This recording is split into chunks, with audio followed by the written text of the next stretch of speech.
Welcome to MyCounselor.Online. I'm Tori, and this is Asking for a Friend. Today, we'll be sitting down with sex therapist Josh Spurlock to talk about grieving the marriage relationship after loss, both physically and emotionally. Stay tuned. Hey, Josh, how are you doing? I'm good, Tori. Awesome. I am excited to talk with you today. And we have a question from Patricia. And Patricia asks, my husband went to heaven 3 years ago. We had sex 1 to 3 times a day, and I want that again, but I'm not married. Hmm. Yeah, that's a hard place to be in, Patricia, and I sure appreciate you sharing the question. That in all of the individuals that I work with that are grieving the loss of a spouse, this is always part of the dialogue that we have, but it's one that's not really talked about a whole lot within church or with other kind of grief share components. The reality that in the loss of our spouse, not only have we lost a companion, not only have we lost a domestic person that's hoping to share in the responsibilities of day-to-day life and the practical stuff and the things that they took care of in the partnership, or a co-parent with our kids, but we've lost our lover. We've lost the person whom we share that part of our life with and that connection. We've lost the person that we hold hands with and that we snuggle with and that we share our sexual excitement with and look forward to date night with. And the loss of that is a real significant part of our life and a real hole that it leaves behind for us.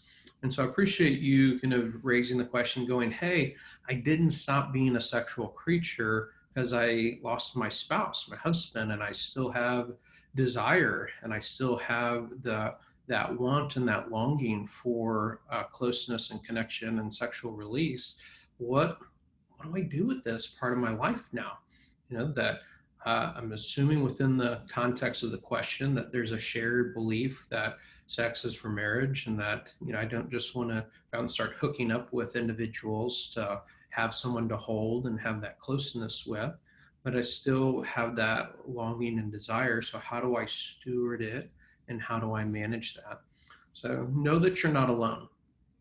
Even though there may not be in any of the grief cards that you've gotten, or when the pastoral care folks from the church come by, there may not be asking, how's it going, not having a sexual partner anymore. That may not be part of the dialogue or concern that they are showing for you. That you're not alone in that, and that everybody else that's going through the loss of the spouse, that's part of the grief for them as well. So we want to treat it as grief and acknowledge the validity of it for sure. And we want to kind of think through practically, what do I do with that? You know, and that varies kind of depending on really your convictions around the matter. That different people have different kind of thoughts about what expression of sexuality as a single person is acceptable and what's okay. Some individuals would say lots of working out and kind of burning through that sexual energy and tension with cold showers and working out, and then caring for your heart in terms of the relationships within your life, which that piece should be present always, that you need the companionship and you need the connection. And even with the opposite sex, that it's okay to lean into a father, lean into a safe friend, or a spouse of a family friend, and just say, hey, I kind of need a hug from time to time. I need that physical touch and physical affection that all of us have a need for. But when we lose a spouse, that can just kind of be a hole there, and we don't get touched anymore, and we don't get Yeah. hugs, we don't get embraced. And so it's totally valid for you to seek that out from other safe individuals that God's put in your life for that.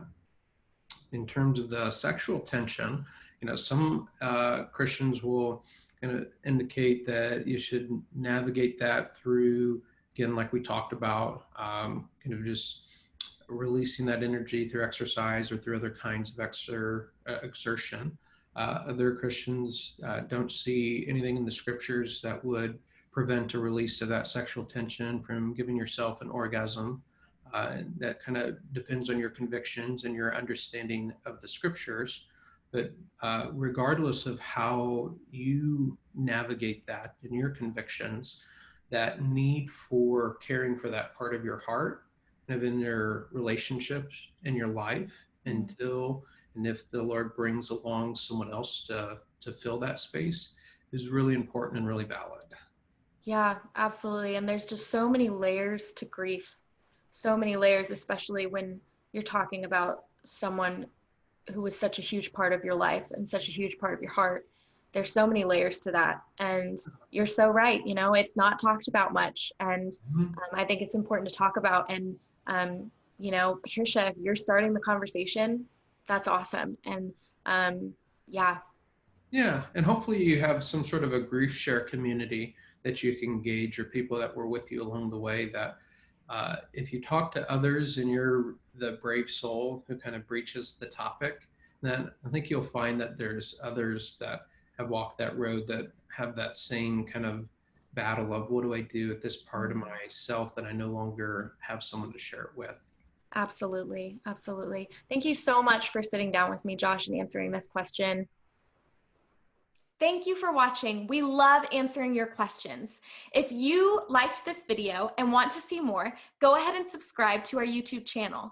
And if you have a question for one of our licensed therapists, go to MyCounselor.Online/ask. We'll see you next time on Asking for a Friend.